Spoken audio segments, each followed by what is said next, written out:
Ya, aku mau nanya gimana sih cara mengatasi anak yang suka nangis? Nah, gini caranya.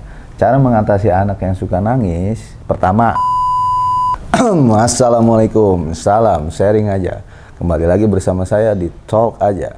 Apa kabar semuanya? Mudah-mudahan sehat selalu ya. Mudah-mudahan rezekinya lancar, dimudahkan urusannya, dan tetap semangat. Nah, kali ini saya sama istri saya ingin sharing mengenai bagaimana cara mengatasi anak yang menjadikan tangisannya itu sebagai senjatanya.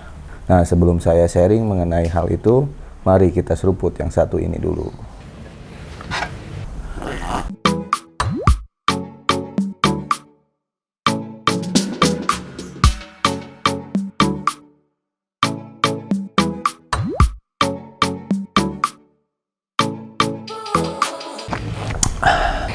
Mantap. Emang kopi buatan kamu paling mantap. Gitu. Nah, kita mau sharing gimana kalau anak itu menggunakan tangisan sebagai senjata. Oh, gitu. Gitu. Nah, emang yang seperti itu kan paling sering ya kita temui ya. Kalau kita sebagai orang tua yang sudah punya anak pasti ngalamin lah. Mungkin ayah sama bunda di rumah juga sering ngalamin yang namanya seperti itu. Jadi ketika anak minta sesuatu, dijadikanlah senjatanya itu nangis. Iya benar. Mungkin awalnya dia ngerengek, terus habis itu nangis. Bahkan bisa yang lebih parah lagi itu kalau ini teriak-teriak, ngoser-ngoser gitu kan. Jadi hal paling sederhana gini nih ceritanya. Jadi anak-anak itu sering banget minta permen. Terus dia nanya, "Bun, aku boleh nggak beli permen?" Ya saya jawab, "Enggak dong," gitu. Karena kan mereka itu sering banget batuk gitu kan. Terus ya mereka yang marah, nangis gitu kan. Giginya bolong, sering sakit gigi ya kan gitu. Terus sering nangis sampai bahkan teriak-teriak, "Bunda pelit, Bunda pelit." Nah, itu gimana tuh ya tuh? Ngadepinnya tuh susah banget kan? Kalau kamu sendiri gimana ngadepinnya tuh? Kalau aku sendiri ya karena dia udah teriak-teriak Bunda pelit ya kan malu kan kita, ya udah dibeliin. Gitu. Dibeliin satu, tapi ya udah besok jangan gitu lagi ya gitu. Nah, salah nggak tuh? Ya kalau seperti itu sebenarnya salah ya ayah bunda ya di rumah. Jadi kalau kita berprinsip seperti itu akan mendidik, menciptakan pola pikir anak itu yang besok-besoknya lagi itu pasti dianggap si anak itu satu senjata buat dia. Besok-besok ketika dia mau minta sesuatu pasti dia nangis lagi. Iya bener. Pasti dia teriak-teriak lagi gitu. Jadi selalu seperti itu, pengen apa-apa tuh nangis, pengen apa-apa nangis kalau nggak diturutin. Nah itu pasti kalau kita seperti itu nantinya akan terulang dan selalu terulang gitu. Makanya yang bagus itu cara mendidiknya itu bukan seperti itu. Gimana tuh? Mau tahu gimana caranya? Iya kan kita susah ya kalau misalnya anak udah nangis gitu, jerit-jeritan, apalagi kan banyak orang kan malu.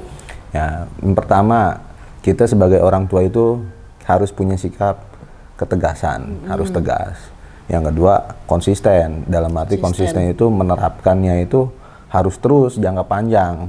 Gitu. Iya, jangan cuman sekarang, besok mah enggak gitu, jangan. Gitu. Jadi kalau kita bilang hari ini, oh nggak usah beli permen, besok juga enggak gitu. Nah, yang pertama yang saya bilang tadi harus tegas. Tegas ini di sini itu bukan berarti kita nggak sayang, kita nggak peduli sama anak, bukan. Jadi kita harus tahu mana yang membuat anak itu memang bermanfaat buat anak, mana yang nggak bermanfaat buat anak, mana yang tidak membahayakan anak, mana yang membahayakan anak. Ya contohnya kan seperti tadi permen ya. Kalau permen itu kan kalau makannya cuma sekali doang kan nggak masalah gitu ya. Tapi misalnya kalau terlalu sering itu kan bisa ya batuk, bisa giginya bolong gitu sakit kan, sakit gigi akhirnya. Nah ini yang harus kita lihat dari sisi mana dia mintanya. Dia minta apa sih? Apakah dia itu yang tadi saya bilang berbahaya atau enggak, bermanfaat atau enggak gitu kan. Ya pertama itu kita harus tegas dan konsisten. Konsisten ini berarti kita harus terus continue. Nah cara ngatasinnya pertama adalah ketika anak menangis, biasanya kan anak nangis ini kan karena suatu reaksi penolakan ya, penolakan atau perlawanan dari si anak tersebut. Dia sebelum nangis biasanya ngerengek dulu, hehehe gitu kan. Bun gitu pasti kan. Nah perlawanan yang kedua selanjutnya pasti nangis. Iya nangis. Yang ketiga teriak-teriak gitu kan. Itu pasti step by step dia. Iya, gitu. Iya sih benar-benar banget. Nah yang pertama kita harus memberikan penjelasan kepada anak. Kita harus ngasih penjelasan kepada anak. Sebab kita melarang Ya, gitu. sebab kita melarang itu apa sih?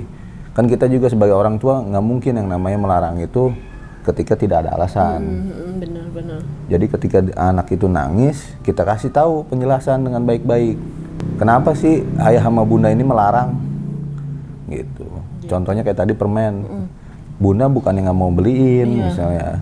Karena kan bisa bikin kamu batuk, bisa gigi kamu bisa bolong. Kasih tahu penjelasan seperti itu. Nah, kalau misalnya anak tetap nangis, nggak mau tahu, ibaratnya nggak mau tahu bahwa itu berbahaya buat dia atau bikin dia nantinya sakit. Biasanya kita sebagai orang tua, sikap kita itu kita malahan ngasih waktu buat dia nangis. Dalam Maksudnya arti gimana? nangis gini, kamu tinggal ngomong, ya udah kalau kamu mau nangis, nangis aja. Bunda tungguin ya sampai kamu selesai nangis. Berarti kalau kayak gitu kita juga sebagai orang tua yang harus sabar ya. Iya, harus sabar.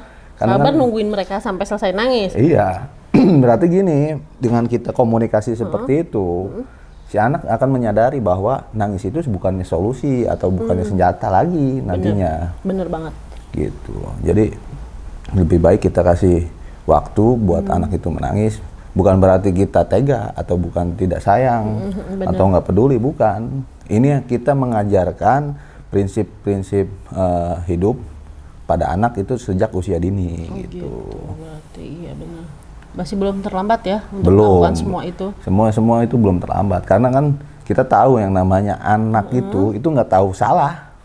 Oh gitu. Dia nggak tahu yang namanya benar salah, ya kan? Iya benar-benar. Terus bahaya atau enggak gitu. Nah, ini kita mengajarkan bahwa tangisan itu bukannya satu senjata. Makanya kita ngasih tahu gitu. Tapi kita gini, dalam penerapan hal ini lebih baik kita ngomong begitu sambil menunggu. Dan jangan sekali-kali kita mengucapkan kata-kata yang Nggak baik. Ya nggak baik. gitu. Kata-kata yang nggak baik. Misalnya contohnya melemahkan karakter anak. Contohnya gini, kamu cengeng Iya. gitu. Nah aku suka tuh begitu. Nah, makanya suka, jangan. Iya, aku suka bilang begini misalnya mereka nangis gitu. Ngapain sih? Udahlah, cengeng banget gitu. Pengen kayak gitu aja harus nangis gitu.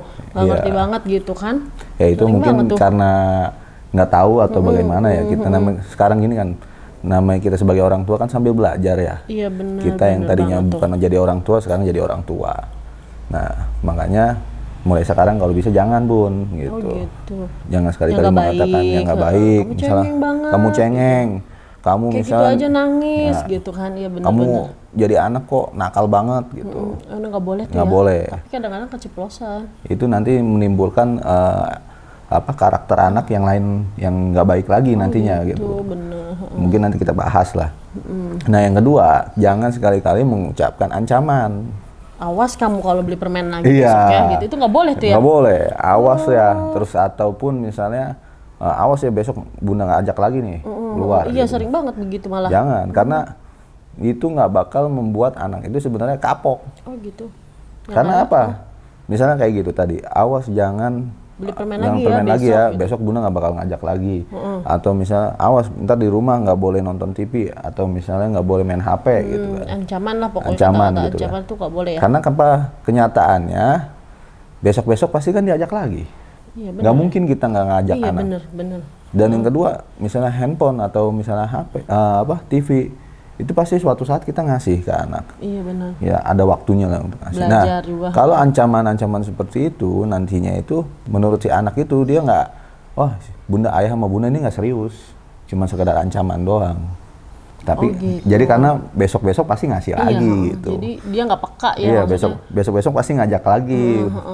Nggak mungkin kita ninggalin anak di rumah terus kan gitu. Berarti suatu saat kita ajak. Jadi hindari, jadi itu nggak bakalan yang namanya membuat si anak itu berubah kelakuannya. Jadi lebih baik kita kasih penjelasan.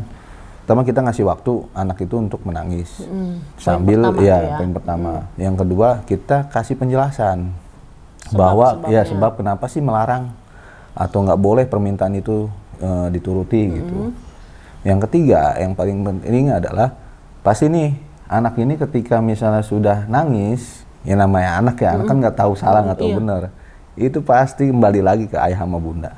Dalam arti dia ngasih sinyal damai lah. Oh gitu. Iya, jadi ya seolah-olah yang kejadian yang tadi itu nggak ada, buat anak itu nggak ada.